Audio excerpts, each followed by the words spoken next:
الحمد لله نحمده ونستعينه ونستغفره ونؤمن به ونتوكل عليه ونعوذ بالله من شرور أنفسنا ومن سيئات أعمالنا من يهده الله فلا مضل له ومن يضلل فلا هادي له وأشهد أن لا إله إلا الله وحده لا شريك له وأشهد أن محمدا عبده ورسوله أما بعد فإن خير الحديث كتاب الله وخير الهدي هدي محمد صلى الله عليه وسلم وشر الأمور محدثاتها وكل محدثة بدعة وكل بدعة ضلالة وكل ضلالة في النار. أعوذ بالله من الشيطان الرجيم. بسم الله الرحمن الرحيم. يا أيها الذين آمنوا اتقوا الله حق تقاته ولا تموتن إلا وأنتم مسلمون. يا أيها الناس اتقوا ربكم الذي خلقكم من نفس واحدة وخلق منها زوجها وبث منهما رجالا كثيرا ونساء واتقوا الله الذي تساءلون به والأرحام إن الله كان عليكم رقيبا. يا أيها الذين آمنوا اتقوا الله وقولوا قولا سديدا يصلح لكم أعمالكم ويغفر لكم ذنوبكم ومن يطع الله ورسوله فقد فاز فوزا عظيما. بسم الله الرحمن الرحيم. قاف والقرآن المجيد بل عجبوا أن جاءهم منذر منهم فقال الكافرون هذا شيء عجيب أإذا متنا وكنا ترابا ذلك رجع بعيد قد علمنا ما تنقص الأرض منهم وعندنا كتاب حفيظ بل كذبوا بالحق لما جاءهم فهم في أمر مريج أفلم ينظروا إلى السماء فوقهم كيف بنيناها وزيناها وما لها من فروج. محترم سامعین کرام، میرے بزرگوں، بھائیوں، میری ماں اور بہنوں، ہر جسم کی تعریف و توصیف، کبریائی و بڑائی اس اللہ وحدہ لا شریک کے لیے لائق و زیبا ہے، جس نے ہم انسانوں کو نہ صرف پیدا کیا بلکہ ہماری زندگی کی آسانیوں کے لیے زمین و آسمان کو مسخر فرما دیا اور ہماری ہدایت کے لیے انبیاء و رسول کا سلسلہ بھیجا. درود و سلام ہو تمام انبیاء علیہ السلام پر، خصوصاً ہمارے اور آپ کے نبی آخر الزماں محمد رسول اللہ صلی اللہ علیہ وسلم. حضرات، اللہ رب العزت قرآن مجید میں فرماتا ہے الذي خلق السماوات والأرض وما بينهما في 6 أيام ثم استوى على العرش، کہ اللہ رب العزت ہی کی وہ ذات ہے جس نے زمین اور آسمان اور زمین و آسمان کے درمیان موجود ہر چیز کو پیدا کیا. نہ صرف یہ کہ اس نے ان چیزوں کو پیدا کیا بلکہ قرآن کے مختلف الگ الگ آیتوں میں، الگ الگ صورتوں میں، مختلف جگہوں پر اللہ رب العزت نے ہمیں حکم دیا کہ ہم غور کریں اور دیکھیں کہ اللہ رب العزت نے کس خوبصورتی سے اور کس درجہ کمال کے ساتھ ان چیزوں کو پیدا کیا ہے. چنانچہ اللہ رب العزت فرماتا ہے وَلَقَدْ خَلَقْنَا الْإِنسَانَ فِي أَحْسَنِ تَقْوِيمٍ، کہ ہم نے انسانوں کو بہترین صورت میں پیدا کیا. ہر ایک چیز کو جس قدر خوبصورت اور جس قدر مناسب ہونا چاہیے اس کو ویسا ہی بنایا. کہیں فرمایا وَفِي أَنفُسِكُمْ أَفَلَا تُبْصِرُونَ، کہ اے لوگوں کیا تم اپنے نفسوں میں، اپنی ذاتوں میں غور نہیں کرتے؟ کیا تم نہیں دیکھتے کہ اللہ رب العزت نے تم کو کس خوبصورتی سے پیدا فرمایا؟ کہیں فرمایا کہ افلا ينظرون الى الابل كيف خلقت، کہ کیا یہ لوگ اونٹ کو نہیں دیکھتے کہ اللہ نے اس کو کس طور پر پیدا کیا ہے؟ غرض کہ کہیں آسمان کے بارے میں، کہیں زمین کے بارے میں، کہیں جانوروں کے تعلق سے، کہیں پیڑ پودوں کے تعلق سے، الگ الگ مثالوں کے ذریعے اللہ رب العزت نے اس بات کا یقین دلایا کہ ان چیزوں کو پیدا کرنے والا خود وحدہ لا شریک اللہ رب پھر جہاں اس نے ان چیزوں کو بنایا وہیں زندگی اور موت کو پیدا کرنے والی ذات بھی رہی ہے۔ چنانچہ فرمایا الذی خلق الموت والحیات لیبلوکم ایکم احسن عملا، کہ وہی وہ ذات ہے جس نے موت اور زندگی کو پیدا کیا تاکہ آزما سکے، تمہارا امتحان لے سکے کہ تم میں سب سے زیادہ بہترین عمل کرنے والا کون ہے جو اس اللہ رب العزت پر، اللہ وحدہ لا شریک پر ایمان لاتا ہے، اس کے ایمان کے تقاضوں کو پورا کرتا ہے، کون ہے جو رسول اللہ صلی اللہ علیہ وسلم پر ایمان لاتا ہے، آپ کی اطاعت کرتا ہے، آپ سے محبت کرتا ہے، آپ کی بتائی ہوئی چھوٹی چھوٹی باتوں پر عمل کرنے کی کوشش کرتا ہے، اور کون ہے جو ان چیزوں سے روگردانی کرتا ہے، کون ہے جو ان چیزوں سے بھاگا پھرتا ہے۔ چنانچہ فرمایا کہ موت و حیات کو پیدا ہی اس لیے کیا کہ آزمائے اور دیکھے کہ تم میں سے کون ہے جو نیک اعمال کو کرنے والا ہے۔ پھر مزید فرمایا کہ کل نفس ذائقۃ الموت، یہ ہر بشر، ہر چیز، ہر وہ چیز جو اللہ رب العزت نے زمین و آسمان کے درمیان پیدا کی ہے، ہر ایک چیز کو فنا ہو جائے، چاہے وہ اونچے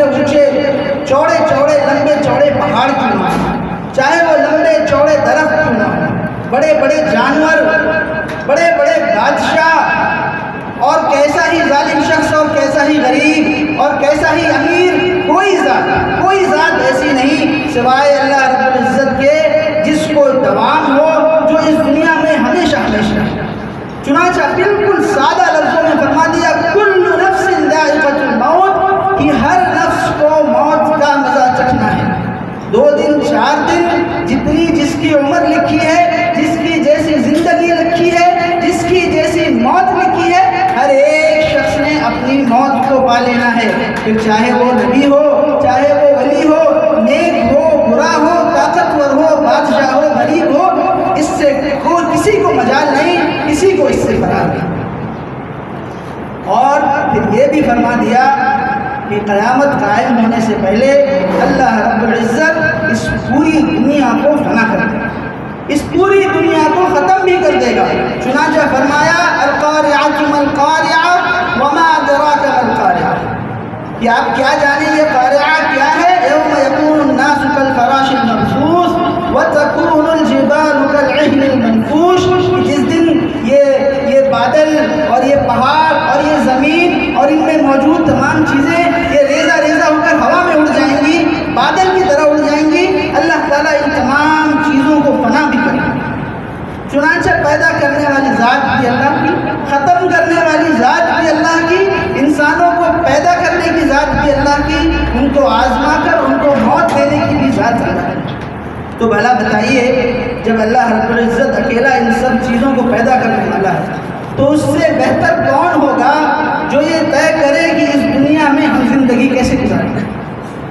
ہماری عام زندگیوں میں ہم موبائل خریدتے ہیں، گاڑی خریدتے ہیں، فریج خریدتے ہیں، واشنگ مشین، اے سی، ہر چیز جب ہم خریدتے ہیں اس کے ساتھ ایک مینول آتا ہے، اس کے ساتھ ایک کتاب آتی ہے، ہم ہر موقع پر اس کتاب کو دیکھتے ہیں کہ اس کتاب میں جیسا لکھا ہے ویسا کر لو، یہ چیز بہت شاندار چلے گی۔ اس کتاب میں لکھا ہے گاڑی کو یوں استعمال کرنا ہے، یوں ہی استعمال، کتاب میں لکھا ہے موبائل ایسے استعمال کرنا ہے، ایسے استعمال ہے۔ تو جب ہم ایک چھوٹی چیز، معمولی چیز میں اس بات کو دیکھتے ہیں کہ اس کے بنانے والے نے جیسا بتایا ہے ویسا کرنا ہے، تو پھر یہ کائنات کو اللہ رب العزت کی پیدا کی ہوئی ہے، اس کی معمولی سے معمولی چیز اس کے حکم سے ہل نہیں سکتی، ایک معمولی سا پتا اس کے حکم کے بغیر اپنی جگہ سے ہل نہیں سکتا، تو کیا وہ اس بات پر قادر نہیں، کیا وہ اس بات کا حقدار نہیں کہ وہ یہ طے کرے کہ اس دنیا میں ہم زندگی کیسے گزاریں گے؟ اللہ کے رسول صلی اللہ علیہ وسلم فرماتے ہیں کہ اللہ رب العزت کہتا ہے یقول ربکم یا ابن آدم، تمہارا رب کہتا ہے کہ اے آدم کی اولاد تفرغ لعبادتی، تو خود کو میری عبادت کے لیے فارغ کر لے، خود کے لیے وقت نکال اور میری عبادت میں لگ جا، املا قلبک غنا،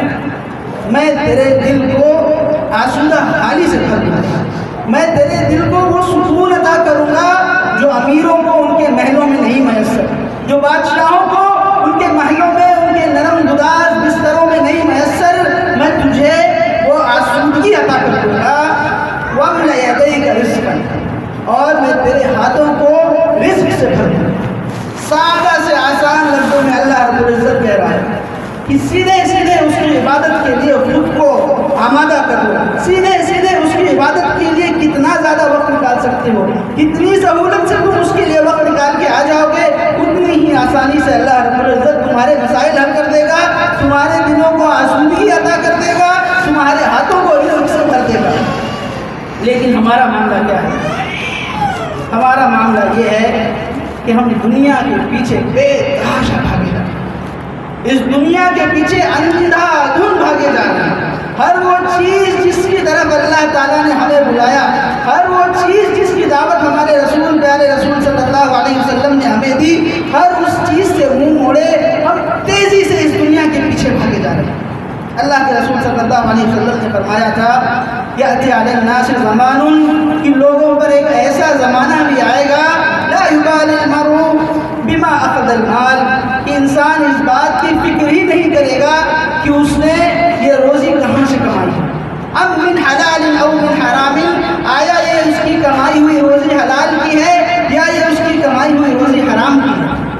اس بات کی اسے کوئی فکر نہیں ہوگی کہ یہ مال اس نے کسی کو دھوکہ دے کے حاصل کیا ہے، کسی کو ڈرا کر دھمکا کر، کسی پر اپنی طاقت کا زور جما کر چھین کر حاصل کیا ہے، یا بینک سے سود لے کر حاصل کیا ہے، یا کسی کے پاس یوں ہی بنا پوچھے بنا سمجھے کسی نے کوئی اسکیم بتائی اس میں لگا کر حاصل کیا ہے۔ اس بات کی کوئی فکر نہیں ہوگی لوگوں کو کہ وہ اپنا مال کہاں سے کماتے ہیں، اپنا مال کہاں گنواتے ہیں۔ اور صرف یہی نہیں بلکہ اللہ تعالیٰ نے ہم کو حکم دیا تھا کہ ہم دین کی تعلیم حاصل کریں۔ رسول اللہ صلی اللہ علیہ وسلم نے فرمایا تھا خیرکم من تعلم القرآن وعلمہ، تم میں کا سب سے اچھا شخص، سب سے بہترین شخص وہ ہوگا جو قرآن کی تعلیم حاصل کرے اور لوگوں کو وہ سکھائے، حدیثیں سیکھے، لوگوں کو وہ سکھائے زندگیوں میں کتنا دین جاننا ہے، نمازیں کیسے پڑھنی ہے، روزہ زکوٰۃ کیسے ادا کرنا ہے، بیویوں کے حقوق کیا ہیں، بچوں کے حقوق کیا ہیں، لوگوں کے حقوق کیا ہیں، کاروبار کیسا کرنا ہے، دین سیکھنے کا حکم دیا تھا۔ ہم دین چھوڑ کر دنیا کی طرف بھاگے جا رہے ہیں۔ اللہ کے رسول نے حکم دیا تھا سود چھوڑ دو اور صدقے کی طرف آؤ۔ اللہ تعالیٰ فرماتا ہے یمحق اللہ الربا ویربی الصدقات، کہ اللہ ربا کو دباتا ہے، اللہ سود کو ختم کرتا ہے، سود کو دباتا ہے اور صدقے کے بدلے تمہارے مال میں اضافہ کرتا ہے، تمہارے مال میں برکت دیتا ہے۔ اللہ کے رسول صلی اللہ علیہ وسلم نے فرمایا تھا اپنے رشتہ داروں سے صلہ رحمی کرو، ان سے رشتہ داری کو جوڑو۔ ہمارا معاملہ ہے کہ ہم اپنی رشتہ داری کو ختم کرنے پر تلے ہیں، توڑنے پر لگے ہیں۔ کسی نے کوئی بات کہہ دی، کوئی ناراضگی ہے، کوئی وجہ مل جائے، ہم رشتے کو توڑنے پر لگے ہیں۔ اللہ کے رسول صلی اللہ علیہ وسلم نے حکم دیا تھا اپنی بیٹیوں کو، اپنی بیویوں کو، اپنی بہنوں کو پردہ کراؤ، ہم بے پردگی کا سامان بنے ہوئے ہیں۔ بچوں کی کوئی فکر نہیں، بچوں کی تربیت کا حکم دیا تھا کہ ان کی بہترین تربیت کرو۔ ہمیں اس بات کی کوئی فکر نہیں کہ ہمارا بچہ کن لوگوں میں اٹھتا بیٹھتا ہے، کیا سیکھتا ہے، کیا پڑھتا ہے، موبائل میں کیا دیکھتا ہے، کس کے ساتھ گھومتا ہے، اس بات کی کوئی پرواہ نہیں۔ اللہ کے رسول صلی اللہ علیہ وسلم نے فرمایا تھا ماں باپ کا ادب کرو، ان سے محبت کرو، ان سے نرمی سے پیش آؤ، ان کی خدمت کرو۔ ہمارے نوجوان کا معاملہ، ہمارا معاملہ یہ ہے کہ ماں باپ کو پلٹ کر پوچھتے نہیں ہیں، کچھ کہہ دیا تو اس پہ ناراضگی جتاتے ہیں، اور اگر کمانے والا ہے ماں باپ کما نہیں سکتے تو اور دباتے ہیں، ایسا کر لو، ایسا نہ کرو، ویسا کر لو، ویسا نہ کرو۔ غرض کہنا یہ ہے کہ ہر وہ بات جس کا ہمیں اللہ کے رسول نے، اللہ تعالیٰ نے حکم دیا تھا، ہم ہر اس چیز سے روگردانی کرے، تیزی سے اس دنیا کے پیچھے بھاگ جائے۔ حالانکہ آپ جانتے ہیں اللہ تعالیٰ نے اپنے نبیوں کو دنیا نہیں دی، دین دی۔ اپنے نبیوں کو دنیا سے نہیں نوازا۔ اللہ کے رسول صلی اللہ علیہ وسلم کو صحابہ نے کسی تکلیف میں دیکھ کر پوچھا کہ اللہ کے رسول آپ اس تکلیف میں ہیں، آپ کیسے برداشت کرتے ہیں، کیوں نہیں اپنے لیے آرام مانگ لیتے؟ تو اللہ کے رسول صلی اللہ علیہ وسلم نے جواب دیتے ہوئے فرمایا مالی وہی دنیا، کہ میرا اس دنیا سے کیا لینا ہے، میں تو اس دنیا میں ایک مسافر کی مانند ہوں جو کچھ دیر کے لیے آیا ہے، ایک جھاڑ کے نیچے، کسی درخت کے نیچے، کسی سائے میں تھوڑی دیر لیٹ کے سستا کے پھر اپنے راستے چل رہے ہیں۔ مسافر راستے میں کہیں ٹھہر نہیں جاتا یہاں تک کہ اپنی منزل کو پائے، اس کا مقصد اس کی آنکھوں کے سامنے واضح علیہ وسلم کی بعثت کا مقصد اپنی امت کو جہنم کے دہانے سے نکال کر جنت میں لے جانا تھا۔ اللہ کے رسول صلی اللہ علیہ وسلم کو ان آراموں کی، ان آلائشوں کی پرواہ نہیں تھی۔ حضرت عمر رضی اللہ تعالیٰ عنہ ایک روز اللہ کے رسول صلی اللہ علیہ وسلم کے روضے پر آئے تو دیکھا کہ آپ چٹائی پر لیٹے آرام فرما رہے ہیں اور آپ کی پیٹھ پر چٹائی کے نشان بنے ہوئے ہیں۔ حضرت عمر رضی اللہ تعالیٰ عنہ کو اللہ کے رسول سے سچی محبت تھی۔ آپ کی اتنی معمولی تکلیف دیکھ کر حضرت عمر کی آنکھوں سے آنسو جاری ہو گئے۔ اللہ کے رسول صلی اللہ علیہ وسلم کو آہٹ محسوس ہوئی، گھوم کر دیکھا تو عمر کھڑے رو رہے ہیں۔ اللہ کے رسول کو بھی حضرت عمر سے محبت تھی۔ آپ کے آنسو کو دیکھ کر بے چین ہو گئے، کہنے لگے عمر کیا بات ہے، کیوں روتے ہو، کیا تکلیف پہنچی ہے، بتاؤ مجھے۔ حضرت عمر کہنے لگے ہیں اللہ کے رسول کہ دنیا کے بادشاہ، یہ 2 دن کے 2 کوڑی کے بادشاہ جو ہم جانتے ہیں کہ وہ باطل کے بادشاہ ہیں، ظلم و جور سے زبردستی سے لوگوں کی لوٹی ہوئی دولت کے بادشاہ بن بیٹھے ہیں، یہ تو آرام سے بستروں پہ سوتے ہیں۔ اور اے اللہ کے نبی، آپ کونین کے، دنیا و آخرت کے سردار ہیں، آپ حق پر ہیں، اللہ کے پیارے نبی ہیں، اللہ کی دعوت کو دنیا میں پھیلانے آئے ہیں اور آپ اس قدر تکلیف میں ہیں، آپ ایسے آرام فرماتے ہیں کہ آپ کی پیٹھ پر نشان پڑے ہوئے ہیں۔ اللہ کے رسول صلی اللہ علیہ وسلم نے فرمایا اے عمر، یہ دنیا مومنوں کے لیے قید خانہ ہے، اس دنیا میں مومنوں کے لیے آرام نہیں، مومنوں کے لیے چین نہیں، یہ دنیا تو کافروں کے لیے آرام کی جگہ ہے۔ الدنیا للمؤمن السجن، کہ دنیا مومنوں کے لیے جیل کی مانند ہے، قید خانے کی مانند ہے جہاں کوئی آرام نہیں دیا جاتا۔ ہاں یہ کافروں کے لیے دنیا ہے۔ اور اللہ تعالیٰ نے دنیا کس کو دی؟ فرعون کو دنیا دی، قارون و حامان کو دنیا دی۔ قرآن مجید میں اللہ تعالیٰ فرماتا ہے کہ قارون جب اپنے تمام زیوروں سے اور اپنے مہنگے کپڑوں سے اور اپنے لاہو لشکر کے ساتھ خرج علی قومہ فی زینتہ، خوب تیار ہو کر سنور کر جب لوگوں میں نکلا، قال الذین یریدون الحیاۃ الدنیا یا لیت لنا مثل ما اوتی قارون، تو جو دنیا کے غلام تھے، جو دنیا چاہتے تھے، جو ہر روز صرف دولت کمانا چاہتے تھے، کہنے لگے ہائے ہائے کاش ہمیں بھی وہ ملتا جو قارون کو دیا ہے۔ دیکھو کیا سجدج ہے، دیکھو کیا سواری ہے، کیا کپڑے ہیں، ہمارے ساتھ نہیں ہوتا۔ جب ہمارے سامنے سے کوئی مہنگی کوئی گاڑی گزر جائے، کوئی شخص مہنگے کپڑوں میں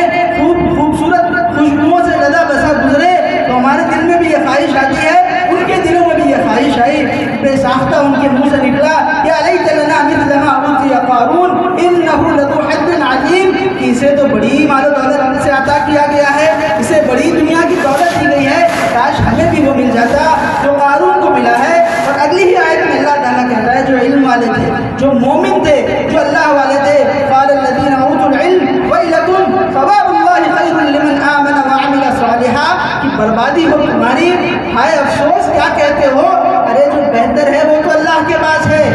جو باقی رہ جانے والا ہے وہ تو اللہ کے پاس ہے، اور وہ اس کے لیے ہے جو نیک اعمال کرے گا، جو اس دنیا میں برداشت کرے گا اور اللہ اور اس کے رسول کی اتباع کرے گا۔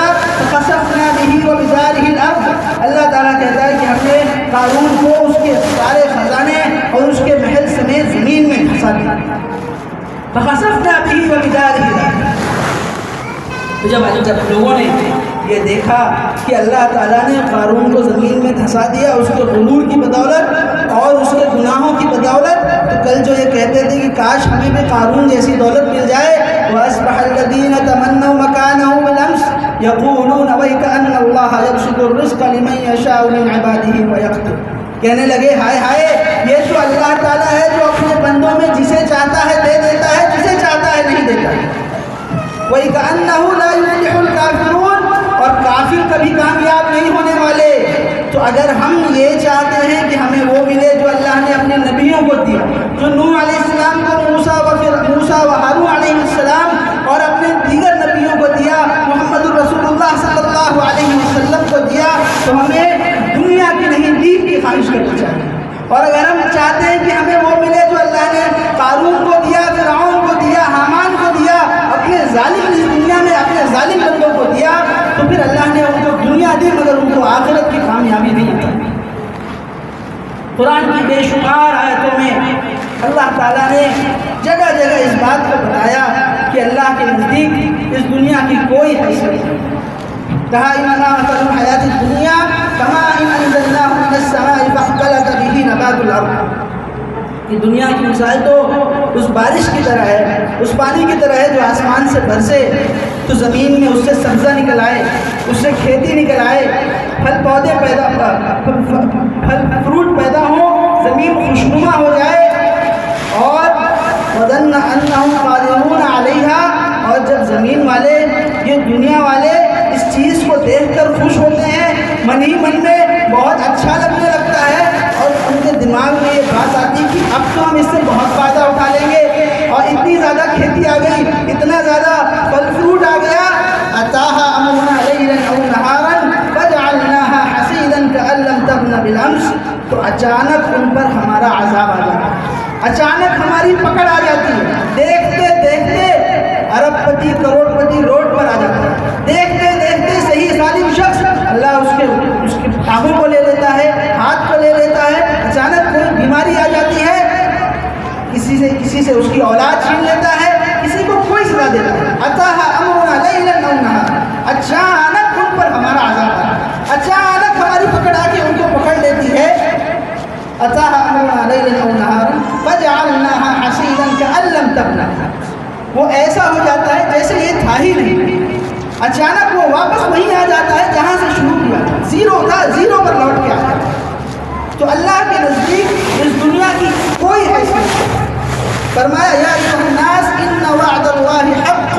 فلا تغرنکم الحیات الدنیا، کی اے لوگوں اللہ کا وعدہ سچ ہے، چنانچہ یہ دنیا تمہیں دھوکے میں نہ ڈالے، ولا یغرنکم باللہ الغرور، یہ دھوکے کی جگہ تمہیں دھوکے میں نہ ڈالے، ان الشیطان لکم عدو، سن لو تمہارا رب کہتا ہے اور صاف کہتا ہے کہ یقیناً شیطان تمہارا دشمن ہے، فاتخذوہ عدوا، تو اسے اپنا دشمن سمجھو، اسے اپنا دشمن مانو، وہ اس کوشش میں لگا انما یدعو حزبہ لیکونوا من اصحاب السعیر، وہ روز اول سے اس کوشش میں لگا ہے کہ تمہیں جہنمی بنانا، تمہیں جہنم کا نوالا بنانا۔ صاف صاف لفظوں میں اللہ کہہ رہا ہے کہ یہ دنیا دھوکے کی جگہ، یہ دنیا دھوکے کی جگہ۔ اللہ کے رسول صلی اللہ علیہ وسلم نے فرمایا کہ اگر اللہ کے نزدیک اس دنیا کی مثال ایک مچھر کے پر کے برابر بھی ہو تو اللہ کسی کافر کو ایک گھونٹ پانی نہیں دیتا۔ سوچئے ایک مچھر کتنا معمولی ہے، اس کے مقابلے میں اس کا پر کتنا معمولی ہے، انسان کتنا بڑا ہے، زمین و آسمان کی لمبائی چوڑائی کیا ہے، ساتوں آسمان کی لمبائی کیا ہوگی، ان ساری چیزوں کی مثال اللہ کے عرش کے مقابلے میں معمولی ہے۔ پھر اللہ تعالیٰ ہماری زندگیوں کی سب سے معمولی چیز کی مثال دے کر کہتا ہے، ہماری زندگیوں میں کتنوں نے مچھر کے پر کو دیکھا نہ ہو، یوں مارا اور پھینک دیا۔ اگر اتنی سی بھی حیثیت ہوتی اللہ کے نزدیک اس دنیا کی تو اللہ کسی کافر کو ایک گھونٹ پانی نہ دیتا۔ تو اللہ کے نزدیک اس دنیا کی کوئی حیثیت، جگہ جگہ اللہ نے فرمایا کہ یہ دنیا انما هذه الحیات الدنیا لعب و لہو، یہ کفاروں کے لیے کھیل کا اور زندگی کا سامان ہے۔ یہاں پر اللہ نے ایسی چیزوں کو جمع کر دیا جن میں دل لگتا ہے، چنانچہ فرمایا زُيِّنَ لِلنَّاسِ حُبُّ الشَّهَوَاتِ مِنَ النِّسَاءِ وَالْبَنِينَ وَالْقَنَاطِيرِ الْمُقَنطَرَةِ، کہ اللہ نے لوگوں کے لیے مزین کر دیا، ان کے دلوں میں محبت کو ڈال دیا، عورتوں کی محبت کو، بچوں کی اولاد کی، لڑکوں کی محبت کو، سونے چاندی کی محبت کو، سواری کی گھوڑوں کی محبت کو، اور زمین و زر کی کہ خوب اس کے پاس فارم ہو، جانور ہو، ان کی محبت کو۔ اس کے بعد اللہ تعالیٰ آیت کے آخر میں فرماتا ہے، اگلی آیت میں فرماتا ہے قُلْ أُنَبِّئُكُم بِخَيْرٍ مِّن ذَلِكُمْ، اے اللہ کے نبی سے پوچھئے کہ کیا میں تم کو اس سے بہتر نہ بتا دوں، اس سے بہتر نہ بتا دوں جس کے سامنے یہ ساری چیزیں معمولی ہوں، بیکار ہوں۔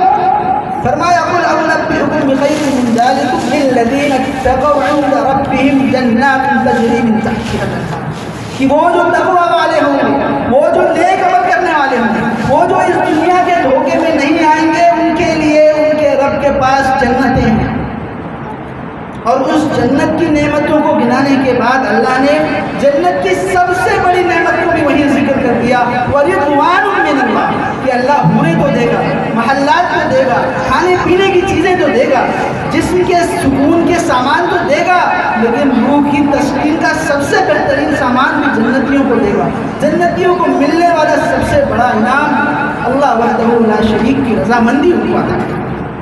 اللہ خود کہتا ہے کہ ہم نے تمہارے دلوں میں ان چیزوں کی محبت کو ڈال دیا تاکہ تمہاری آزمائش ہو، تاکہ تمہیں آزما کر دیکھے کہ تم کس قدر اس کے نیک بندے، کس قدر اس سے محبت کرنے والے ہو۔ اللہ کے رسول صلی اللہ علیہ وسلم نے فرمایا کہ اللہ نے جنت کو مکارہ سے گھیر دیا، ناپسندیدہ چیزوں سے گھیر دیا۔ چنانچہ فجر کی نماز میں اٹھنا نہیں پسند آتا ہے، راتوں میں اٹھ کر نماز پڑھنا نہیں پسند آتا ہے، اس کی راہ میں مال خرچ کرنا جبکہ خود پر تنگی ہو، اپنی کمائی کم ہو، ملک کے حالات، معاشی حالات برے ہوں، اور اس حالات میں جب تمہارا بھائی آ جائے، بہن آ جائے، ماں باپ پر خرچ کرنا ہو تو مشکل معلوم ہوتا ہے۔ بیوی کی، بچوں کی دولت اور ان کی محبت مشکل معلوم ہوتا ہے کہ ان پر پیسہ خرچ کرنا ہو۔ تو اللہ کے نبی نے فرمایا کہ جنت کو ناپسندیدہ چیزوں سے اللہ نے گھیر دیا۔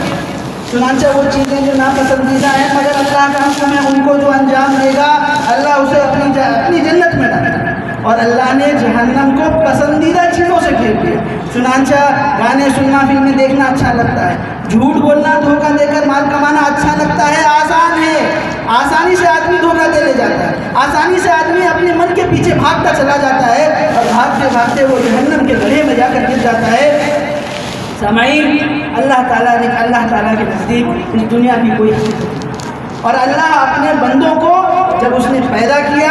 ان کے لیے کھانے پینے کا سامان دیا، زمین و آسمان کو ان کے لیے مسخر کر دیا، تو وہ اس بات کا حقدار ہے کہ اس کی بات سنی جائے، اس کی بات مانی جائے، اس کی دعوت پر لبیک کہا جائے۔ واللہ یدعو الی دار السلام، اللہ تمہیں ہمیشگی کے اور سلامتی والے گھروں کی طرف بلاتا ہے، اس کی دعوت پر لبیک کہو۔ اللہ رب العزت سے دعا ہوں کہ اللہ رب العزت ہمیں ہمارے دلوں سے اس دنیا کی محبت کو نکال دے، ہمیں توفیق دے کہ ہم اس کی دعوت پر لبیک کہہ سکیں، اس کے نیک بندوں میں اپنے آپ کو شمار کر سکیں۔ اللہ رب العزت بیماروں کو شفا دے، قرض داروں کا قرض ادا کر دے۔ اللہ رب العزت پریشان حالوں کی پریشانیوں کو دور فرما دے۔ اقول قولی ھذا استغفر اللہ لی ولکم ولسائر المسلمین من کل ذنب انہ هو الغفور الرحیم۔